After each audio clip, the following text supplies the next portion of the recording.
I saw it before I saw her face. That delicate gold chain, the tiny sapphire teardrop, my late wife's necklace, gleaming under the restaurant lights. But Marjorie was buried with that necklace. I placed it around her neck with trembling hands the night before the funeral. And now it hung on a stranger's chest, next to a smug smile. My son, Nathan, stood beside her, grinning like a fool. Dad, meet Ashley, my fiancée. My knees went weak. He stole from her grave. My own flesh and blood. And I didn't recognize him anymore. Before we continue, I'd love to know, where are you watching from today? Comment below. Before the necklace became a symbol of betrayal, it was a promise, a quiet, glinting promise of forever. I gave it to Marjorie on our 10th anniversary, after saving for months. It wasn't grand or expensive, just a gold chain with a sapphire teardrop. She wore it every Sunday, every family photo, every important moment of our lives together. It rested just below the hollow of her throat, catching the light, and my eyes, like it belonged there. When she smiled wearing it, it felt like everything was right in the world. We married young, in a small church with flowers from our neighbors' gardens. I worked at the mill then, long shifts and rough hands, but I always came home to her. She kept the house warm, not just with heat, but with laughter, fresh bread, and her humming in the kitchen. When Nathan was born, Marjorie said, "Now our story truly begins." And I believed her. Holding that boy in my arms, I thought I'd found my purpose. Nathan was our only child. We poured everything into him, time, energy, prayers. I coached his little league games, built him a treehouse, even learned how to braid string for his school projects when Marjorie had a fever. Every decision we made was to give him a life better than ours. We never had much, but he never went without. When he needed braces, I sold my fishing boat. When he wanted to join the traveling chess club, Marjorie worked extra shifts at the library. We were a unit. A small one, but tight. Sundays were sacred, roast dinners, Marjorie's famous peach cobbler, and board games afterward. Nathan always rolled his eyes at Monopoly, but he played anyway. He used to sit beside me on the couch, his head resting against my arm, asking questions about when I was his age. Did Grandpa ever yell at you? Did you and Mom fall in love at first sight? What's the worst thing you ever did as a kid? And I'd answer every one. Openly. Honestly. I wanted him to trust me the way I trusted my own father. There was something about Nathan back then, this innocent curiosity, a kindness in his eyes that made you believe he'd grow up to be a man people could count on. Marjorie used to say, "He's got your heart." I'd chuckle and say, "Let's hope he's got your brain too." There was never a day Marjorie didn't wear that necklace. Even when she was cleaning, gardening, or just reading by the window. She once told me, "It reminds me I'm loved. Even when I'm tired, even when we fight, it's always there." She wanted to be buried with it, it was her only request. And I honored it. At least, I thought I did. When Nathan left for college, the house felt quieter, but never lonely. Marjorie filled the space with warmth. We had our routines, coffee at sunrise, puzzle books at night, slow dances in the kitchen when our song came on the radio. Life was slower, but still full. When Nathan came home on holidays, he'd smile, kiss her forehead, and say, "You two are stuck in time." And we were.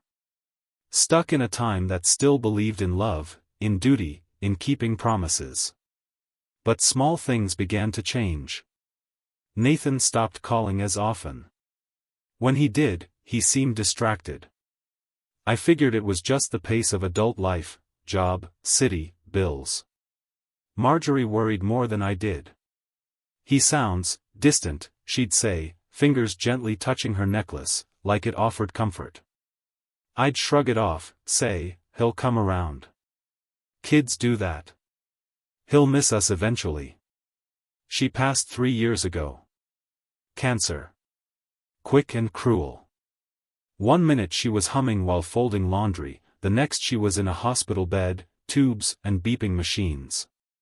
She never once took off that necklace, not until the nurse removed it for the burial. I held it one last time, hands shaking. It still smelled like her perfume.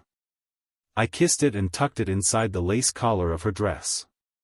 "It goes with you," I whispered. After the funeral, I closed her closet, sealed her letters, and tried to keep the house the way she left it. Nathan was around, but not really present. He helped with the arrangements, sure, but there was a distance in his eyes. At the time, I thought it was grief. I never imagined it was detachment. The house felt emptier without her, like the soul had been scooped out of it. I took to long walks, sitting on the porch, rereading old letters. Nathan rarely visited. When he did, he barely stayed an hour. Once he said, "This place feels like a museum," like it was a complaint. I didn't respond. I'd catch myself talking to her sometimes. "You'd know what to do," I'd say, pouring 2 cups of coffee out of habit. Her necklace was buried with her. I was sure of that. Because if anything should have gone with her, it was that, the symbol of our life together, the quiet gleam of our promises kept. That's what made the moment in the restaurant so devastating. The first time I met Ashley, something in my gut turned cold. Nathan brought her over for lunch a year after Marjorie passed. He called ahead, said he was finally seeing someone serious. I cleaned the house, polished the photo frames, even took Marjorie's old apron out just to hang it up, like a quiet way of making her part of the visit. I wanted everything to feel warm, familiar. The way we used to welcome guests together. Ashley walked in like she owned the place. She didn't look around. Didn't comment on the photos or the smell of fresh bread. She glanced at the grandfather clock and said, "Oh wow, that's very vintage." Then walked straight to the living room without removing her heels. Nathan laughed, that awkward, performative laugh people use when they're trying to smooth over someone else's rudeness. "Dad, this is Ashley." "Ashley, this is my dad." She gave me a quick, limp handshake. Her eyes didn't linger. No warmth. Just scanning the room like she was already thinking of renovations. I offered her a plate of food, roast beef, mashed potatoes, green beans, Marjorie's recipe. She poked at it and said, "I usually don't do red meat, but, thanks." She barely ate a thing. Spent most of the meal on her phone. Nathan didn't say much either. He was checking his watch, texting when he thought I wasn't looking. I tried to make small talk, asked about her family, her work. She answered in clipped phrases. Marketing. LA originally. Doesn't really talk to her mom. When I asked how she and Nathan met, she said, "Tinder." Duh. After they left, the house felt colder than usual. That was the first time I felt the real distance. Not just the physical kind. The emotional kind, the kind that creeps in slow, like rot behind a wall. At first, I convinced myself I was just being old-fashioned. I remembered how Marjorie's father looked at me the first time we met, skeptical, arms crossed. Maybe Ashley just needed time. But it didn't get better. Nathan started skipping holidays. "We're going to Napa for Thanksgiving," he texted one year. "Ashley's mom is in town." No call. No, "Wish you were here." Just silence. On Christmas, I mailed him a gift, an old watch of mine, cleaned and boxed. He never mentioned it. I found out months later he'd pawned it. I tried not to judge. I told myself this was just what modern relationships looked like. Fast-paced. Phone first. But still, it hurt. I left his childhood room untouched, just dusted the trophies, refolded his team shirts. I kept thinking he might come stay for a weekend. He never did. When he did visit, Ashley sometimes came too. Each time, she seemed more at ease in the house, more dismissive of it. She once looked at Marjorie's framed embroidery and said, "This place could use a serious upgrade. Have you thought about selling?" I remember I stared at her, stunned. "No," I said. "This is my home." She shrugged. "Just thinking long term." Nathan didn't say a word. Another time, I noticed she'd moved Marjorie's picture frame, just to fit her purse on the side table. A small thing, but it felt enormous. Like Marjorie was being erased. Bit by bit. I asked Nathan about it after they left. "She moved your mom's photo. Just shoved it aside." He sighed. "Dad, don't make everything a big deal. She didn't mean anything by it. She treats this place like a hotel." He looked at me, flat. "Maybe it's time you stopped living in the past." That was when something shifted in me. A line was crossed, not loudly, not violently. But with that one sentence, I felt the distance grow deeper than I'd ever expected between father and son. Still, I kept trying. I invited them over again. Cooked. Cleaned. Ashley complained about the lack of central air. Nathan joked that the house smelled like memories. They laughed. I didn't. She started leaving more things behind: a cardigan on the couch, a bottle of lotion in the bathroom, a pair of slippers under the bed in the guest room. Like she was nesting. Like this place already belonged to her. Then one day, I saw Nathan standing in the hallway outside my bedroom. He didn't know I was home early. The safe in my closet was slightly open. I didn't say anything, just watched from the hallway, silent as a ghost. He closed the door quickly when he saw me. "Looking for something?"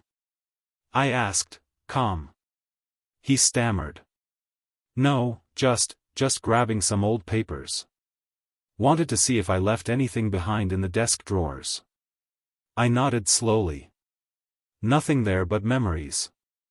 He smiled thinly, eyes not meeting mine. "Right." That night, I checked the safe. Everything looked in place. The deeds, Marjorie's letters, her small velvet box. But I still felt a knot in my gut. Like something precious was being stolen, not all at once, but piece by piece. I didn't know then that the necklace was already gone. It was a Friday night in early spring when everything unraveled. Nathan invited me to dinner, said he and Ashley had news to share. "We're celebrating," he added casually. I told him I'd drive myself. I wanted the option to leave if things turned sour. A strange instinct, but something in my chest told me to keep distance. They picked a modern Italian place in the city. Loud music, dim lights, overpriced wine. The kind of place where people shout over each other and no one really listens. Not the kind of place Marjorie and I would have ever chosen. I spotted them at a corner booth. Ashley was laughing before I even sat down. Not at me, at something on her phone. She barely glanced up.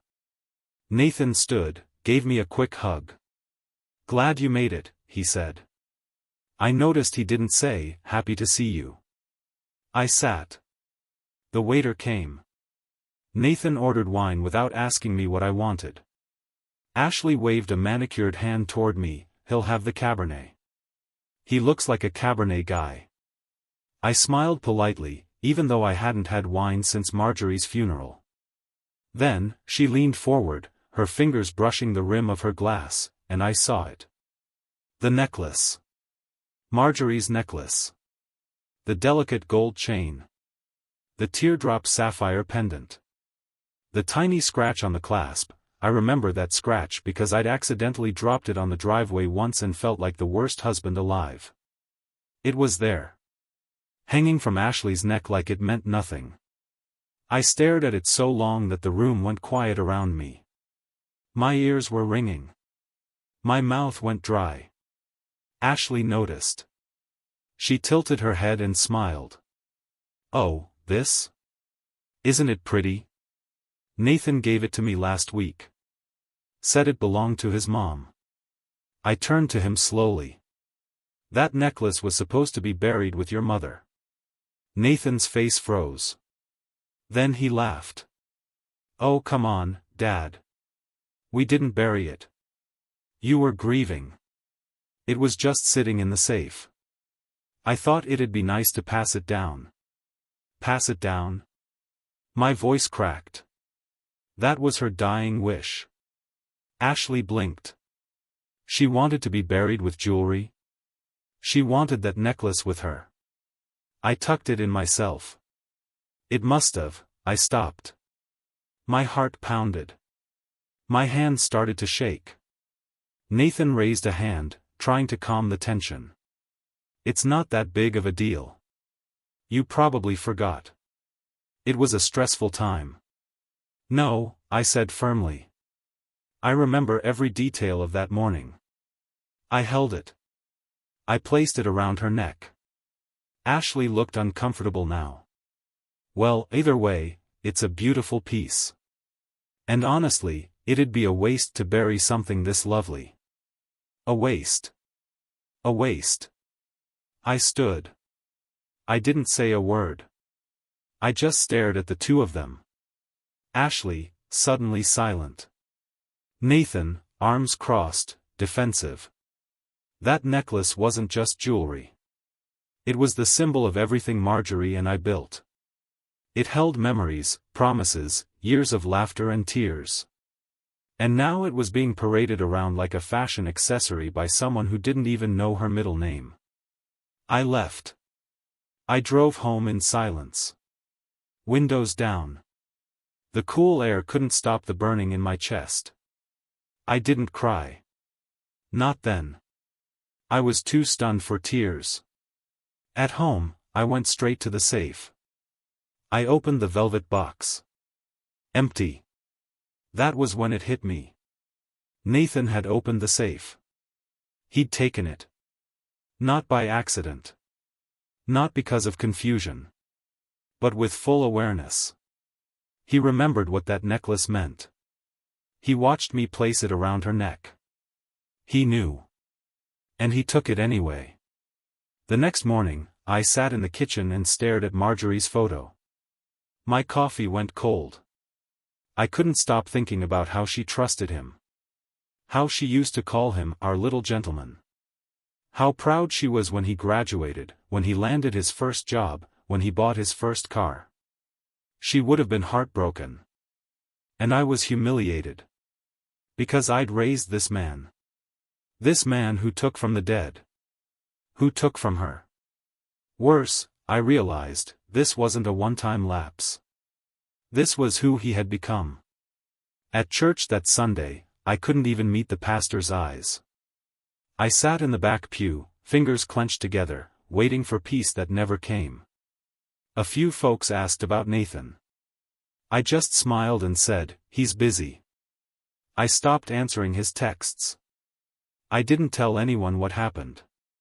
Not yet. I needed time to process it. To understand how the boy I once taught to fish had grown into someone who could steal from his mother's grave. The necklace was just the beginning. After that night at the restaurant, I barely slept. I stopped opening Nathan's texts. I left his calls unanswered. I wasn't ready to speak, not out of anger, but because I didn't trust what might come out of my mouth if I did. Not yet. About a week later, I was out in the yard clipping the hedges when I heard voices on the other side of the fence. My neighbor, Carl, was in his yard on speakerphone.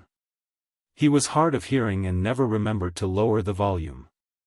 I wasn't eavesdropping, I didn't have to. The voices were clear as day. It was Nathan. I recognized his tone immediately, that low, confident hum he used when he was pitching an idea or trying to sell something. The house is worth at least $400,000. Maybe more if we do some upgrades. Ashley chimed in, laughing. It's a goldmine. He's barely using half the rooms. I don't even think he opens the upstairs anymore. My chest tightened. I stepped back into the shadows of the garden trellis, suddenly cold despite the sun. Nathan continued, once we're married, it'll be easier. He won't say no forever. Just gotta be patient. Worst case, we get the appraisal started behind his back. If he flips, we say it was a gift idea." Ashley laughed again. "Or just wait it out. He's not getting younger." Silence. Then Nathan added quietly, "If we get it in our name before he's gone, probate won't be a mess." I couldn't breathe. That's when it all snapped into focus. This wasn't just about the necklace. That was a symptom. This was a plan. They weren't waiting for me to die. They were preparing for it. Moving pieces behind my back like I was just a temporary obstacle, not a father, not a man, just a name on a deed. That night, I opened Marjorie's letters. I hadn't touched them since her funeral. She'd written me little notes during her chemo treatments, kept them in a floral box she asked me not to open until I really needed to hear her. One read. "If you're reading this, something's wrong. And I'm sorry I'm not there to help. But remember who you are. You always know what's right, even when it hurts. Protect what we built. Don't let guilt speak louder than truth." I broke then. I put my face in my hands and cried like I hadn't cried since I watched them lower her casket into the ground. I wasn't just losing my son. I was losing the life Marjorie and I built, brick by brick, with sacrifice and love. And I couldn't protect it, not from him, not from her, not from the greed that had crept into their smiles. For days, I kept quiet. I didn't mention what I heard. I observed instead. When Nathan visited the following weekend, he was overly cheerful. He brought pastries, store-bought, not homemade like Marjorie used to make. He talked about wedding venues and hinted about needing more space for entertaining. He joked about my house being too much for one old man. Ashley stayed in the car, texting. I nodded. Smiled. Said little. Let him think I was slow. Let him think I was slipping. I started keeping a notebook. Every word I overheard.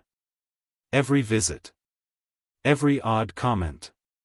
Dates. Times.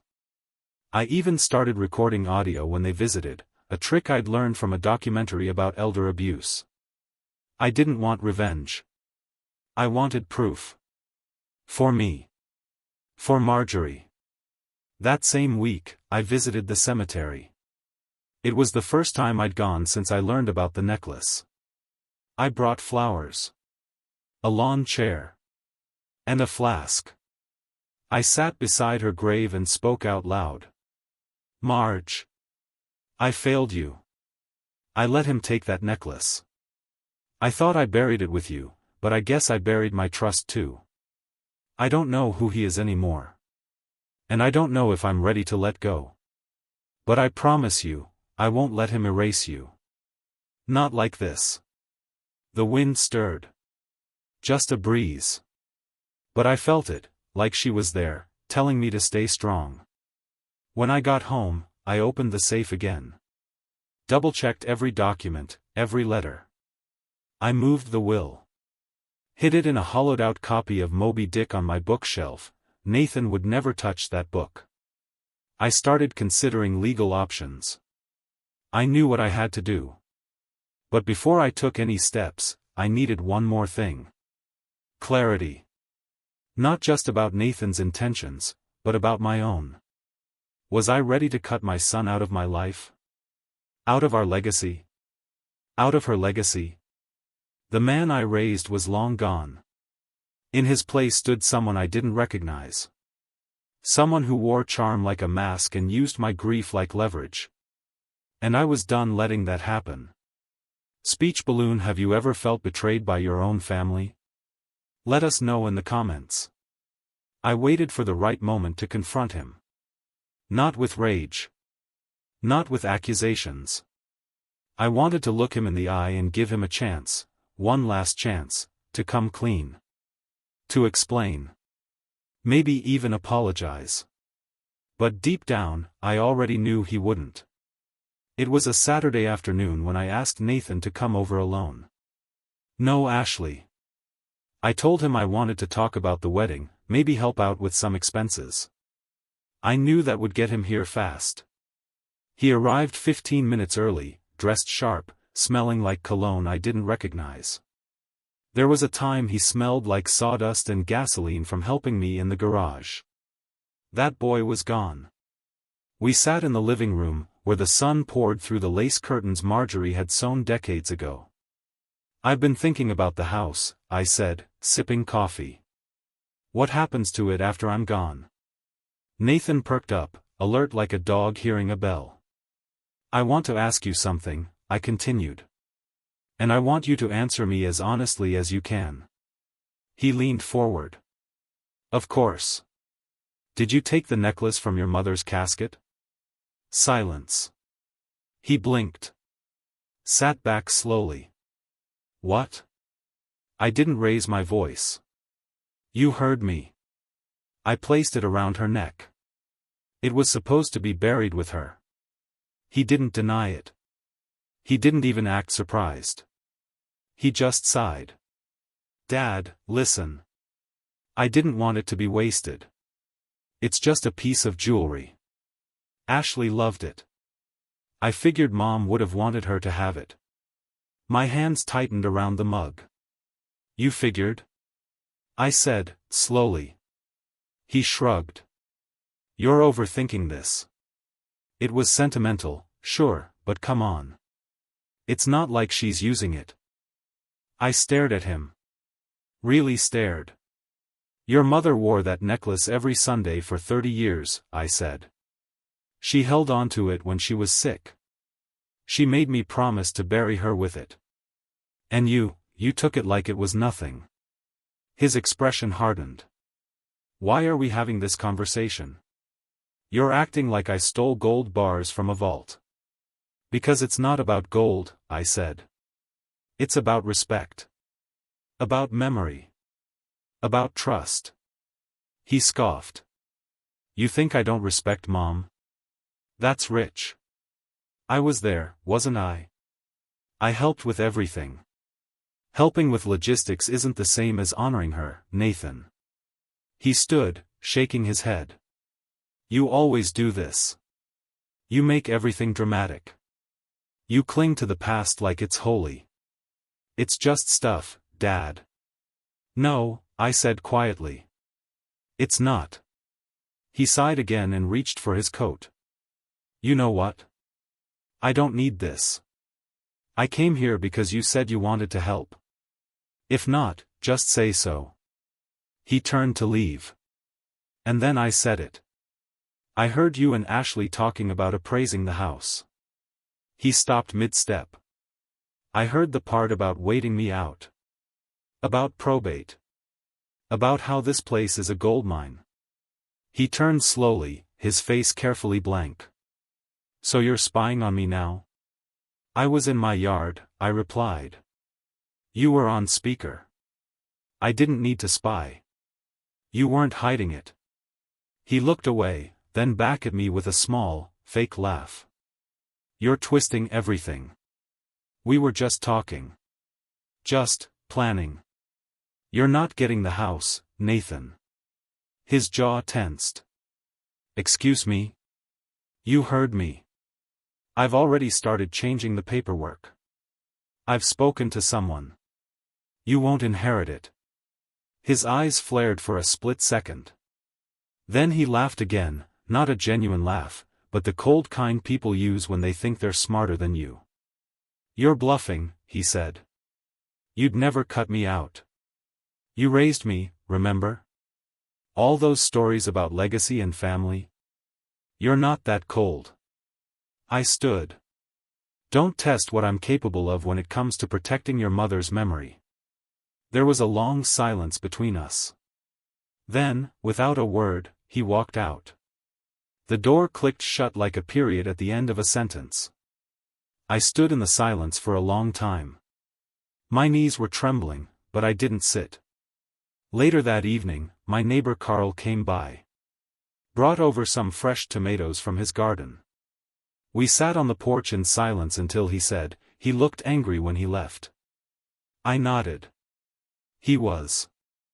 Carl patted my shoulder. "Good. Maybe it means you finally said what needed saying." It was the closest thing to comfort I'd felt in weeks. That night, I slept better than I had in months. No nightmares. No weight in my chest. Because for the first time, I wasn't afraid of losing Nathan anymore. I'd already lost the version of him I loved. And now I was ready to fight for what still mattered. The next morning, I called George Langston, the only lawyer I've ever trusted. George isn't just a legal man. He was also my friend long before he passed the bar exam. We worked side by side at the mill in our 20s. He helped me and Marjorie draw up our first will after Nathan was born. His office still smelled like pipe tobacco and old wood, and his secretary, Ruth, still greeted me like I was family. When I walked into his office that day, George stood from behind his desk and looked at me with quiet concern. "You all right, Ed?" I nodded. "I'm here to change the will." He gestured for me to sit. "What's happened?" I didn't say much at first. Just the basics. Nathan had changed. He was no longer the son I raised. He'd betrayed my trust, and worse, he'd dishonored Marjorie. George listened, nodding slowly, hands folded on the desk. He didn't interrupt. Didn't offer platitudes. Just let me speak. "I don't want him to get the house," I said firmly. "Not a key. Not a tile. Nothing." George exhaled. "It's your right." "Are you sure?" I reached into my coat pocket and pulled out a faded letter, one of Marjorie's notes. I handed it to him. He read it, eyes narrowing at the corners. When he looked up, he simply said, "All right. Let's begin." We spent 2 hours rewriting everything. The new will left Nathan out completely. Every asset, the house, my savings, the land behind the barn, was to be transferred to a charitable foundation I'd create in Marjorie's name. A place for widowed seniors and veterans to find rest and community.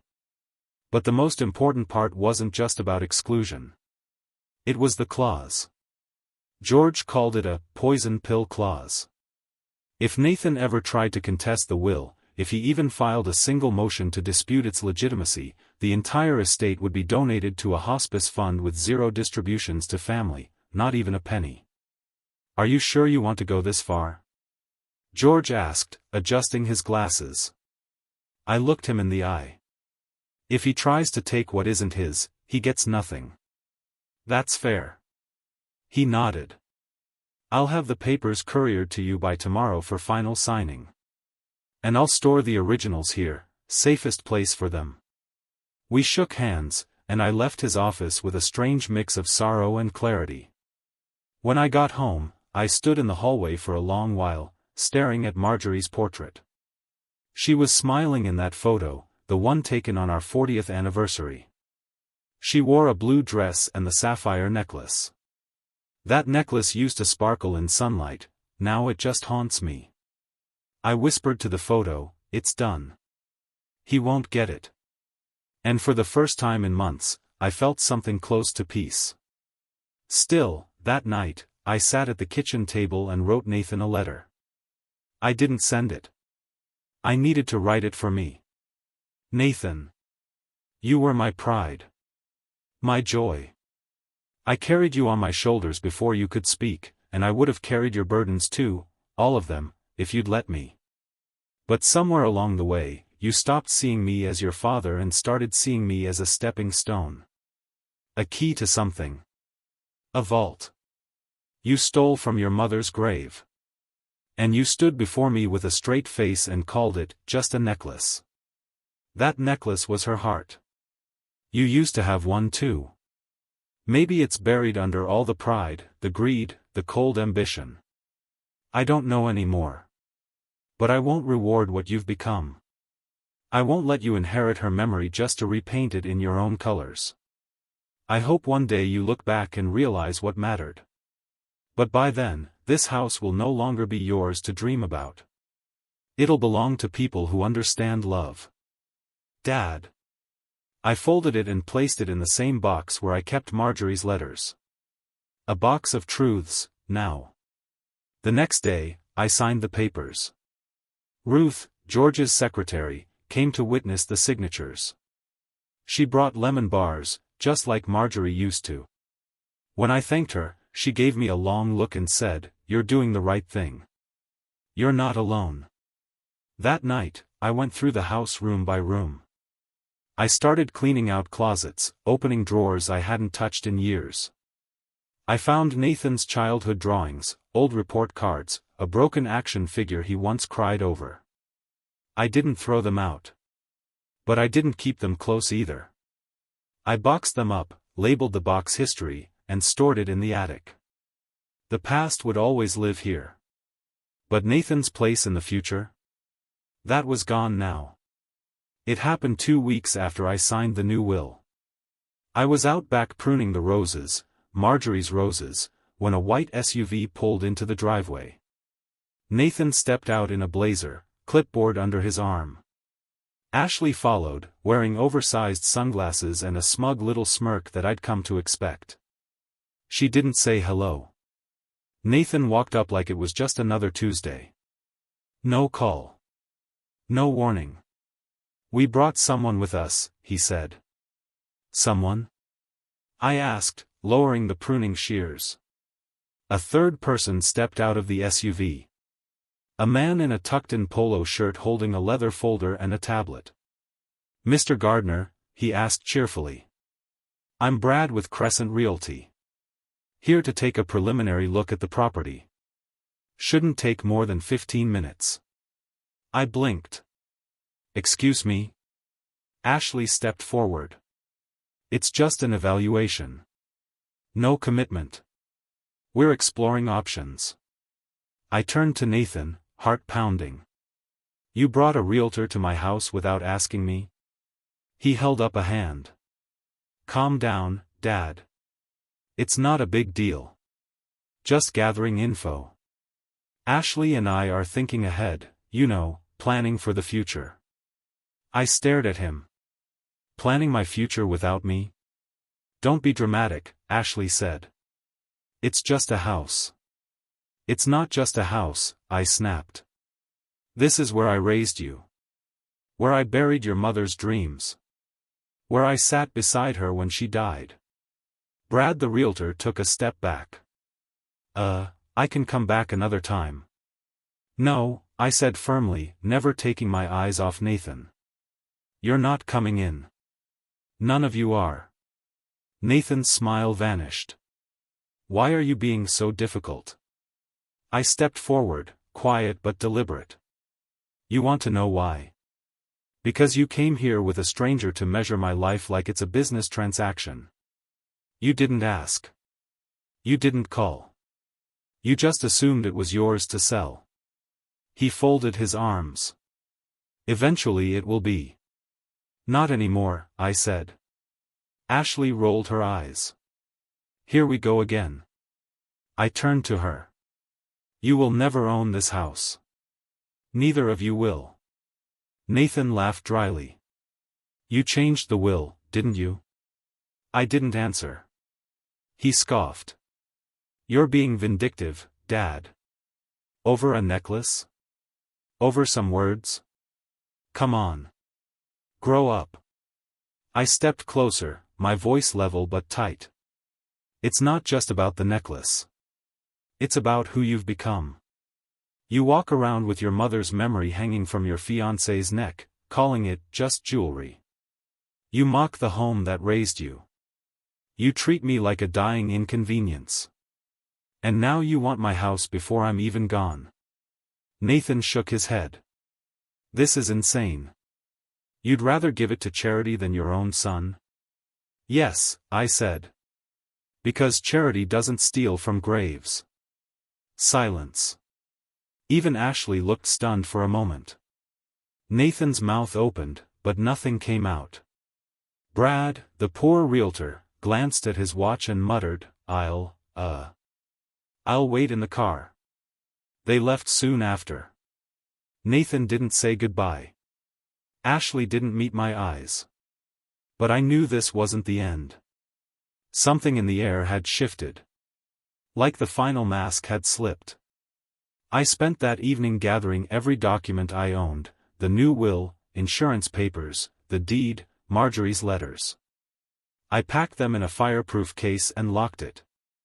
Then I slid it under my bed, next to the wooden box Marjorie gave me on our 25th anniversary. The one that still smelled faintly like lavender. I sat on the edge of my bed and looked at the room around me. This was the room where Marjorie once braided her hair in the mirror.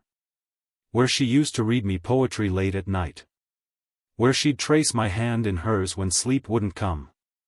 And now her memory was being threatened by paperwork and entitlement. I wouldn't let it happen. The next morning, I walked to the town hall and pulled the public records for the house. I made copies, updated the title file with a statement about transfer upon death to the foundation I'd set up. It wasn't legally binding yet, but it was a signal. Then I mailed a copy of the revised will to my lawyer, to the foundation's legal counsel, and one more, sealed and unsigned, to Nathan's address. No note. Just the will. Let him read it. Let him know where things stood. I was done pleading. Done reasoning. Done explaining. The battle was no longer about winning. It was about protecting. Later that week, I found an old folder in the attic labeled, Home Projects, Marjorie's Ideas. Inside were hand-drawn sketches for a garden extension, notes about turning the guest room into a reading space for widows, clippings of articles on community living and grief support. She'd had dreams for this place. Dreams I'd never seen before. Dreams he never would. That night, I lit a candle beside her picture. I placed the sketches beside the frame and whispered, "They'll try to take what's left of you, Marge. But I won't let them." And then I began planning for the moment I'd speak the truth, not just to Nathan, but to everyone who'd ever wondered what happened to the boy I once raised. The confrontation was coming. And this time, I wouldn't flinch. The invitation came in a glossy gold envelope. Nathan and Ashley request the honor of your presence at their engagement celebration. It was being held at a local vineyard just outside town. Fancy place. Expensive. The kind of venue Marjorie and I used to pass by and say, nice to look at. Not for folks like us. They probably assumed I wouldn't come. Maybe they hoped I wouldn't. But I showed up. I wore my best gray suit, the one Marjorie always liked, the one I hadn't worn since her funeral. I combed my hair back, polished my shoes, and tucked one of her old handkerchiefs into my jacket pocket. I wasn't going to make a scene. I was going to tell the truth. The party was already in full swing when I arrived. Laughter, music, clinking wine glasses. The vineyard's outdoor patio was strung with twinkling lights. Waiters in black vests circled with trays of hors d'oeuvres I couldn't pronounce. I saw Nathan before he saw me. He was laughing with a group of Ashley's friends, drink in hand. Ashley stood beside him, glowing in a white cocktail dress, and there it was again. The necklace. Marjorie's necklace, proudly displayed like some antique trophy. I made my way through the crowd. Heads turned. Some people smiled politely, unsure who I was. Others stared longer, likely having heard stories but never met the man himself. When Nathan finally noticed me, his smile faltered. "Dad," he said, stepping forward. "You actually came."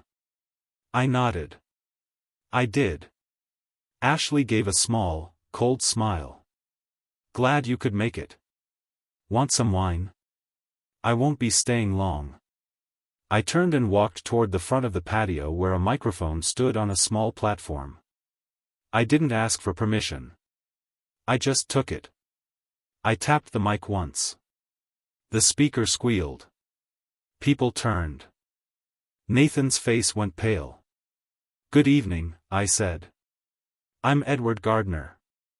father of the groom-to-be. Thank you for letting an old man speak for just a moment. A few polite claps. A lull in the music.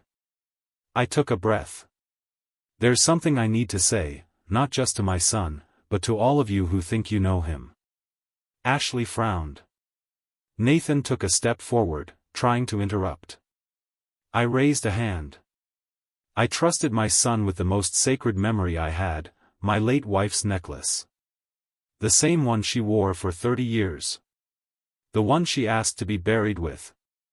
And he took it from her grave. Gasps. Some hands went to mouths. Others exchanged glances. He didn't ask.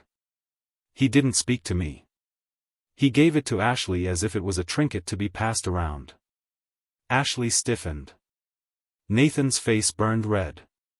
Dad, stop. No. I've been silent long enough. I turned to the crowd. And that wasn't the worst of it. He planned behind my back to sell my home, the house his mother and I built with our hands. He brought a realtor to my property without asking. He called it a gold mine. He said, and I quote, "We just need to wait him out." The crowd fell into a heavy silence. I reached into my coat pocket and pulled out a folded letter, a copy of the revised will. I held it in the air. This is my final decision. My estate will not go to my son. It will not go to Ashley. It will go to a foundation in my wife's name, one that serves widowed seniors and veterans. If anyone tries to contest it, the entire estate will be donated to hospice care. Nathan's eyes widened. You can't do this. I already did. I stepped down from the platform. My hands didn't shake. My voice hadn't cracked. I walked past Nathan without another word. But as I passed Ashley, I glanced at her neck. You should take that off, I said. You're not worthy of it. She didn't respond. I left before the music started again. Before the murmurs turned to gossip. Before Nathan had the chance to chase me down and spin lies. Because there was nothing left to spin. The truth was out now. And for once, I wasn't the one carrying it alone. Brain, do you think the father made the right choice?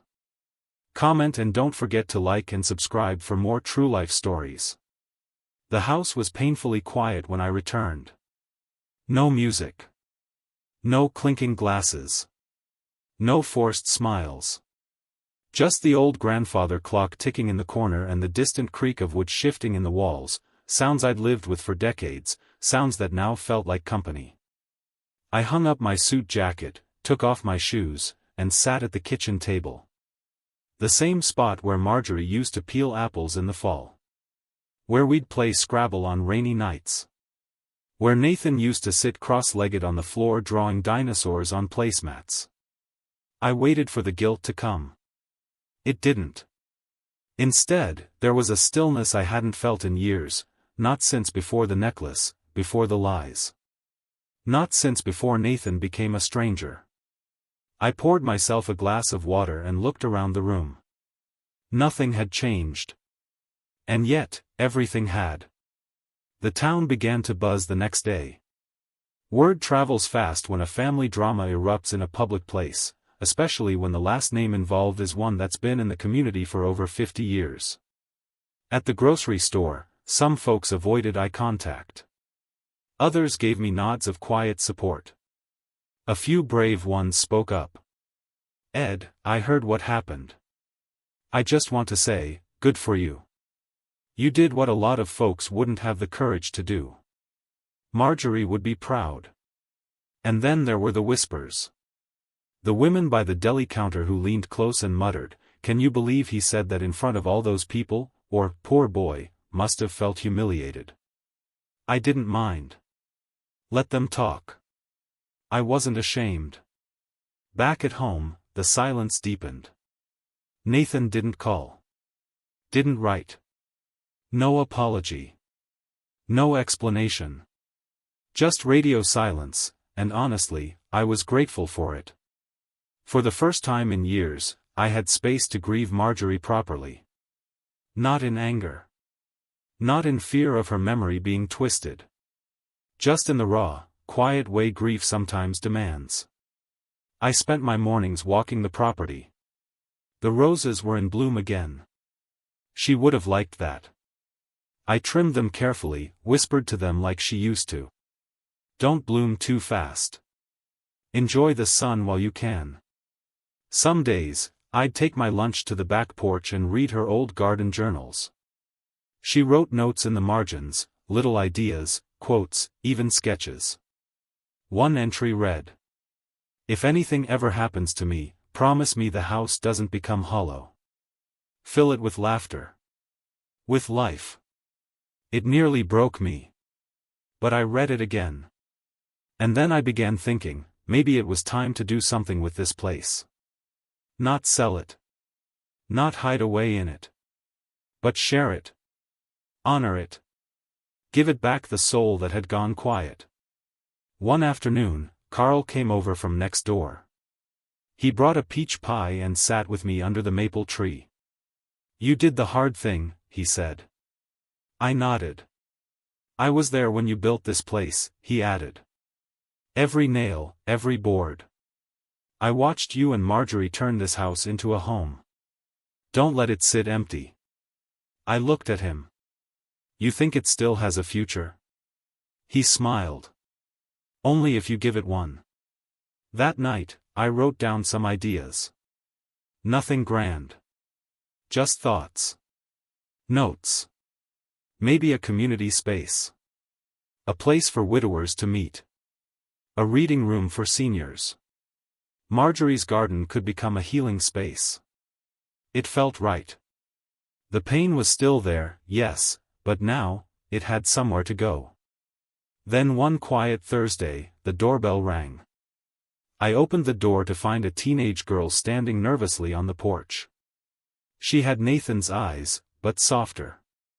Sadder. "Hi," she said. "You don't know me. I'm Lily." I blinked. "My mom, she dated Nathan years ago." She hesitated. "I'm his daughter." I stood frozen for a second. Then I opened the screen door wider. "Come in." We sat in the living room. She looked around with wide eyes, taking everything in, the framed photos, the old armchair, the scent of lemon polish and garden soil. "I saw what happened online," she said. "Someone posted a video. My mom doesn't really talk about Nathan, but I wanted to meet you." I nodded, unsure of what to say. She pulled something from her backpack. A wrinkled photo, Marjorie, holding a baby. "My mom said she sent this once. Years ago." I looked at the photo, my throat tightening. That was Marjorie's handwriting on the back. "To my Lily, even if we never meet, always know you're loved." Tears welled in my eyes before I could stop them. "She wrote this?" I asked. Lily nodded. "I think she hoped we'd find each other." I looked at the girl again. She didn't want money. She didn't want the house. She just wanted to know where she came from. And in her eyes, I saw something I hadn't seen in years. Hope. Real, honest hope. After Lily left that day, something changed in me. Not in a dramatic, earth-shaking way. Just, quietly. Like the first breeze before a long-awaited storm, not one of destruction, but of cleansing. She came back the following Saturday, this time with a small notebook filled with questions she'd written out. She was careful, respectful. She didn't pry. She just wanted to know about Marjorie. What she was like. What she loved. How she laughed. What her voice sounded like. We sat for hours at the kitchen table, passing stories like folded napkins. I told her about how Marjorie used to sing when she cooked. About how she'd always hum before she cried. About the way she'd hold my face in both hands when I'd forget something and say, "Edward, your brain may forget, but your heart always knows." Lily listened, wide-eyed, nodding with every word. And somewhere in the middle of it, between the cinnamon rolls I made from Marjorie's old recipe and the Polaroids we flipped through in the living room, I realized something. This house wasn't dead. Not yet. It still had a purpose. The next morning, I got up before sunrise and sat at the edge of the bed with Marjorie's old floral notebook in my hands. The one she used for her ideas, her what-if dreams. I'd always seen it as sentimental fluff. But now, I saw it differently. It was a blueprint. She'd dreamed of turning the guest room into a small library for widows. The backyard into a vegetable patch for those who couldn't afford groceries. A support circle for people who had lost someone and didn't know how to keep going. She hadn't written it for herself. She wrote it for people like me. And for people like Lily. I started making calls. First to George, my lawyer. I told him I wanted to move forward with the foundation. Not someday, now. Then I called Carl, my neighbor. You still know that retired contractor you fish with? Charlie? Sure. Why? I need some rooms renovated. Not for sale. For purpose. Carl didn't ask questions. He just said, I'll call him. By the end of the week, I had a list of names: retired electricians, carpenters, widows from church who offered to paint, a couple of young veterans who heard what I was doing through their support group. They came not because they had to, but because they wanted to. The house, once so still, buzzed again. Laughter returned, soft at first, then louder. Tools clanked.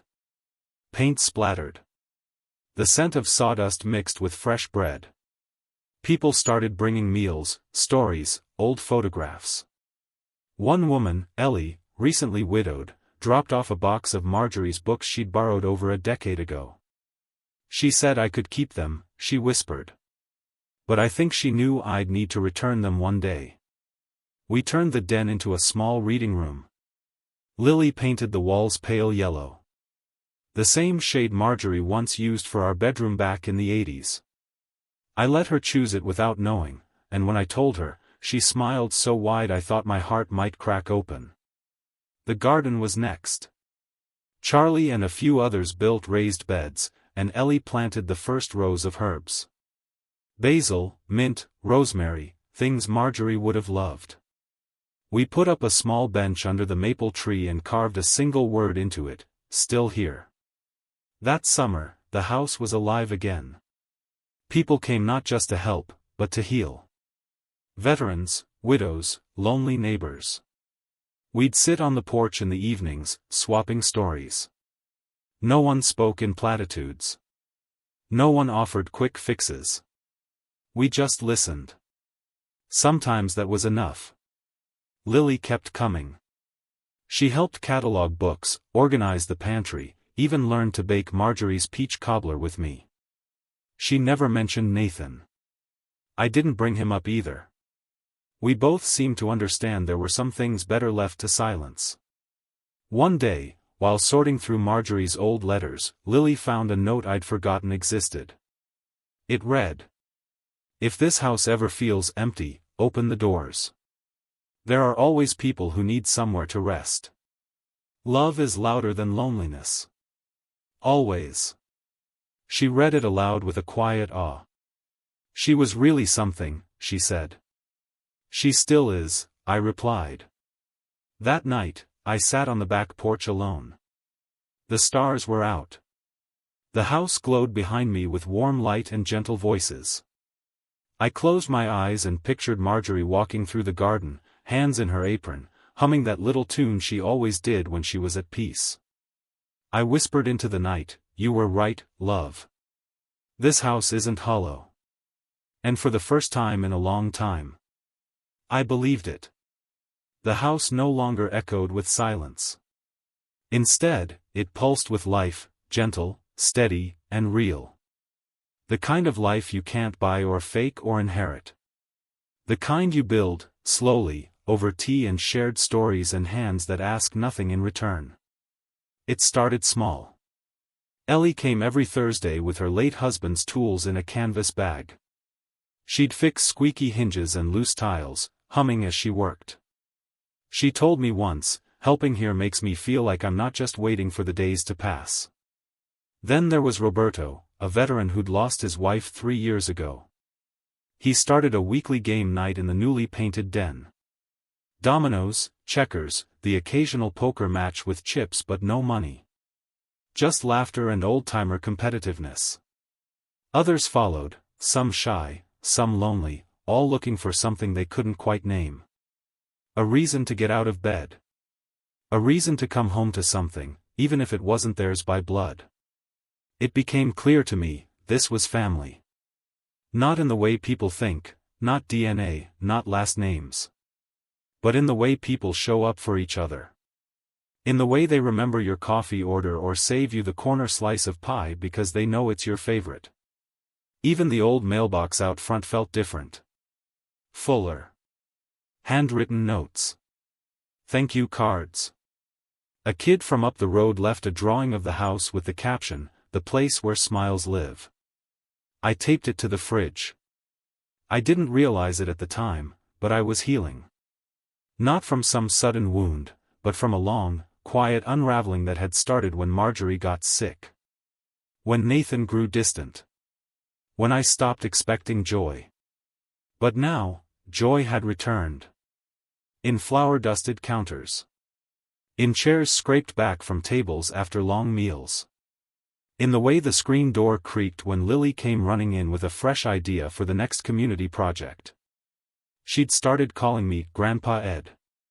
The first time she said it, I nearly dropped the bowl I was holding. "I can stop," she said quickly. "If it's too much." "No," I said, voice thick. "No, sweetheart. You keep saying it." She grinned and hugged me tight. No hesitation. No awkwardness. Real. That's what it felt like. One evening, after the last of our regulars had gone home and the lights were low, I sat with Lily on the porch swing. The night was quiet except for the chirp of crickets and the occasional hoot from the owl in the tree Marjorie once tried to name. Lily held a mug of cocoa, both hands wrapped around it. She was quiet for a while before saying, "You know what's strange?" "What's that?" "I never really knew my dad." "Not truly. He sent cards sometimes. But they were always late. Generic. I think part of me gave up on him a long time ago." I nodded. She looked up at me. "But this place, it feels like home. Like the one I always wanted." I couldn't speak for a moment. My throat tightened again. "I'm glad you came," I finally said. "I didn't know how much I needed you." We sat like that for a long time, not needing to fill the silence.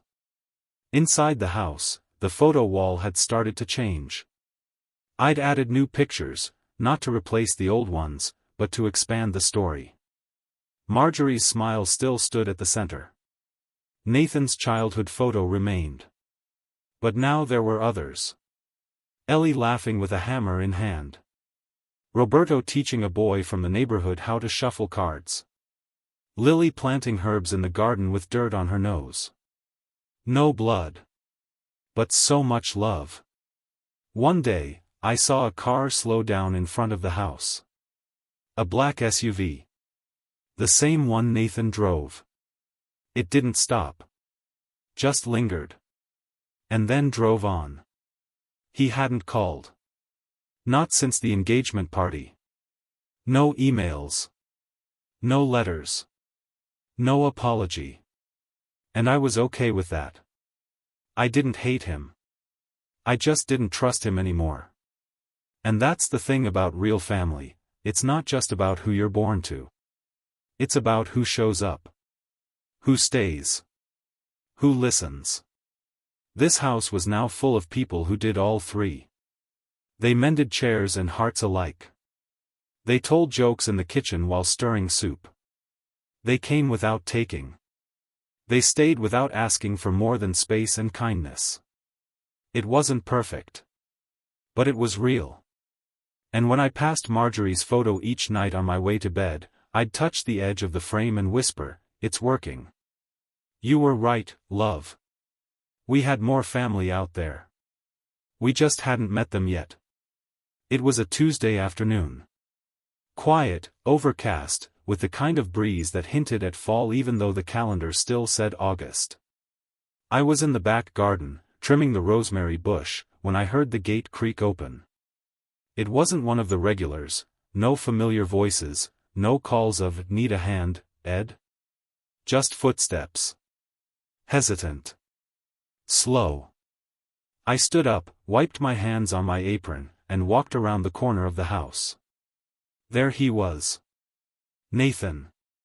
Standing just inside the gate like he wasn't sure if he should have come at all. He looked different. Thinner, maybe. A little older. Not in the face, but in the posture. Shoulders rounded, eyes dull. He wasn't wearing a suit or anything fancy, just jeans and a gray t-shirt. His hands were in his pockets. He gave a small nod. "Hey, Dad." I didn't speak. Just looked at him. He glanced around, at the garden beds, at the newly painted trim on the house. "Place looks different." "It's not the same place anymore," I said. He nodded again. I figured. Silence stretched between us. Then he said, "I heard about what you've been doing here. The foundation. The community stuff. Word gets around." "Yeah." He stepped forward slowly, stopping a few feet away. "Close enough to talk, not close enough to touch." "I didn't come to argue," he said. "I'm not here to fight. Or to ask for anything." I crossed my arms. "Then why are you here?" He looked down at the dirt beneath his shoes. "I don't really know. Maybe just, to see it. To see you. I guess I thought I had more time." "You had plenty of time," I said quietly. His jaw tensed. Another pause. Then he said, "Ashley and I broke up." I didn't react. Just waited.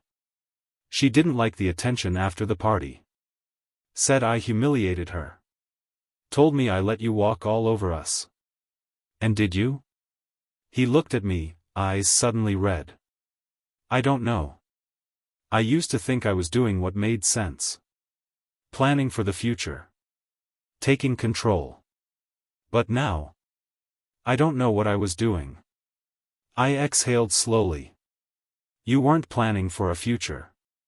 You were trying to claim a legacy you hadn't earned." He nodded, swallowing hard. "I didn't come to ask for forgiveness," he said. "I wouldn't even know where to start. I just wanted to. I don't know. Say I was wrong." It hung there in the air, 3 words I never expected to hear from him. I turned, walked back toward the porch, and sat on the old bench beneath the maple tree. I didn't invite him to sit, but after a moment, he followed and lowered himself onto the opposite end. We sat in silence. Birds chirped. The wind rustled the leaves. Finally, I said, "I saw her necklace the day you gave it away." He nodded slowly. "I thought about that every day since. She asked me to bury her with it." "I know." I looked at him. "I placed it around her neck. It was the last thing I gave her." He winced like the words cut him. "I had no right," he said. "No excuse." We sat a while longer. He reached into his pocket and pulled something out, a small velvet pouch. "I got it back. Bought it off her after we broke up. She didn't care about it anymore." He handed it to me. I opened the pouch. There it was, the sapphire teardrop. Faintly scratched, but still beautiful. Still hers. I didn't say anything. I just looked at it, turning it in the light. For a second, I imagined Marjorie sitting beside me, whispering, "Don't let hate rot what's left." "I'm not here to be your son again," Nathan said. "I don't expect that. No, I replied. Because being a son is a lifetime job. Not something you step in and out of when it suits you. He nodded. I understand. I put the necklace in my lap and looked at him. You did more than hurt me, Nathan. You dishonored her. You made a home into a transaction. You looked at love and saw leverage. He didn't argue. Didn't flinch. But, I added, you came back. That doesn't fix it. But it matters. He exhaled. I don't hate you, I said. But I don't trust you either. And I'm not sure if I ever will. I wouldn't expect you to, he whispered. We sat in silence for another minute. Then I stood. He looked up, unsure if it was goodbye or something else. I handed him a folded piece of paper, not the will, but a photo. One of Marjorie holding baby Nathan in the kitchen. She was smiling at the camera, eyes full of warmth. I want you to remember who she was, I said. Not just the necklace. Not just what she left behind. But who she was. He took it, staring at the image with trembling fingers. I stepped back toward the door. As I opened it, I paused. You're not welcome to live here. This isn't your home anymore. But if you want to come help, rake leaves, fix a bench, listen to someone who needs company, then maybe there's still something left to build. He looked at me. Nodded. Thank you, he said, voice cracking. And then he walked away. Not with a slammed door or angry steps. Just quietly. Like a man finally learning what it means to lose something that mattered. Speech balloon. Have you ever had to choose peace over family? Tell us your story below. The sign went up on a crisp Saturday morning. Painted by Lily, hand-carved by Roberto, mounted by Charlie. We stood around it, a small group of mismatched souls brought together by grief, time, and second chances. The letters were simple but clear. Marjorie's house, a place for rest, remembrance, and renewal. The ceremony was modest. Just how she would have liked it. Folding chairs on the lawn. Paper cups of sweet tea. Fresh lilacs tied in ribbon at the corners of the porch railing. We didn't have speeches. Just stories. Ellie told the group how Marjorie once stayed up all night on the phone with her when her husband passed. She didn't have to. But she said she couldn't sleep knowing I was alone with that kind of pain.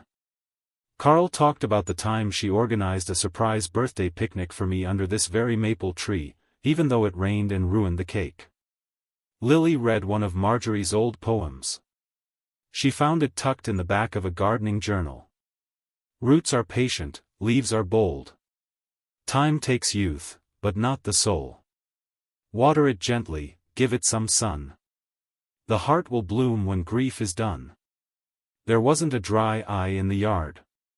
I stood last. Didn't read anything. Didn't rehearse. I just said, this house used to belong to a woman who believed that love outlasts loss. Today, it belongs to everyone who needs to believe the same. They clapped. But quietly. Reverently. Afterward, the guests wandered through the house. Into the reading room, now filled with donated books and soft chairs. Into the garden, where nameplates beneath plants honored loved ones lost. Into the kitchen, where cinnamon and lavender still danced through the air. I stood near the front window and watched them, some strangers, some familiar, all drawn to the same unspoken warmth. Marjorie's warmth. I turned to her photo, now hanging above the mantel in a simple wooden frame. You were right, love. Again. I don't know what she would have thought of all this, the foundation, the crowd, the transformation of her quiet home into something so full of life. But I think she would have smiled. That knowing, gentle smile she always had when she saw a plan come together in just the right way. I kept her necklace. I didn't rebury it. Didn't sell it. Didn't give it away again. Instead, I placed it in a glass shadow box beside her portrait, along with a handwritten note that read, "A symbol of promises kept. And the strength to start again." Nathan didn't attend the opening. But 2 days later, I found a bouquet on the porch. No card. Just marigolds, her favorite. He was trying, in his own way. And that was enough. Lily stayed the weekend to help with cleanup. We had grilled cheese and tomato soup in the kitchen that night, just the two of us. She was quiet, looking around the room, her eyes lingering on the small plaque above the pantry that read, "Still here." "I hope one day I can do something like this," she said. "You already are," I told her. And I meant it. She wasn't just part of this house now. She was part of its future. I walked her out to her car the next morning. Before she got in, she turned and hugged me tight. "Thanks for not giving up on family," she whispered. I didn't respond right away. I just held her, steady. Because the truth is, I had given up once. But life had given me a second chance. And I wasn't wasting it. As I watched her drive away, I turned back to the house. My house. Her house. Marjorie's house. It breathed now. Not like a museum, but like a heart, steady, open, forgiving. Every creak of the floorboard, every knock on the door, every laugh from the garden reminded me that love doesn't end when people leave. It carries on in what we build, in who we invite in, and in how we choose to live, even after everything changes. That night, I made a cup of tea, sat on the porch, and looked out at the stars. "I kept my promise, Marge," I whispered. "And I'm not done yet." And the wind, soft, familiar, full of her, answered like it always did.